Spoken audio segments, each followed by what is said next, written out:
তো আজকের ভিডিওতে আপনারা কোনো ওয়েবসাইটে যাওয়া লাগবে না, কোনো অ্যাপ নামানো লাগবে না। হোয়াটসঅ্যাপের মাধ্যমে আপনি কিভাবে চ্যাট জিপিটি ইউজ করতে পারবেন সেটাই আপনি জানতে পারবেন। তো বেশি কথা না বলে চলুন শুরু করা যাক। প্রথমে আমরা আমাদের ফোন থেকে যাব হোয়াটসঅ্যাপে ক্লিক করছি। হোয়াটসঅ্যাপে গেলাম। হোয়াটসঅ্যাপে আসার পরে আমরা যে কোনো একজনকে মেসেজ পাঠাবো।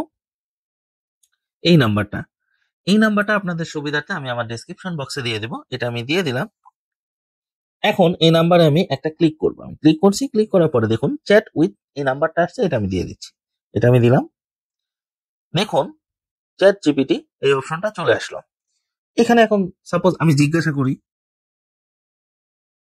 আমি একটা মেসেজ দিলাম বিজয় দিবস কবে। এখন দেখুন চলে আসলো ওদের রিপ্লাই। দেখুন আমি জাস্ট লিখেছি বিজয় দিবস কবে, সে সম্পর্কে চলে আসলো। মানে এটা বাদে আপনারা আপনার মন মতো যে কোনো কিছু কমান্ড করতে পারেন। মানে আপনি ওয়েবসাইটে যেটা ইউজ করেন সেটা আপনি এখানে দিতে পারেন। দেখুন আমি এখন লিখছি, দেখুন আমি এখানে ইংলিশে টাইপ করে দিলাম নতুন বছর নিয়ে কবিতা। দেখুন ওরা কিন্তু বাংলাতেই লিখে দিয়েছে নতুন বছর নিয়ে একটি কবিতা, সুন্দরভাবে এখানে চলে আসলো।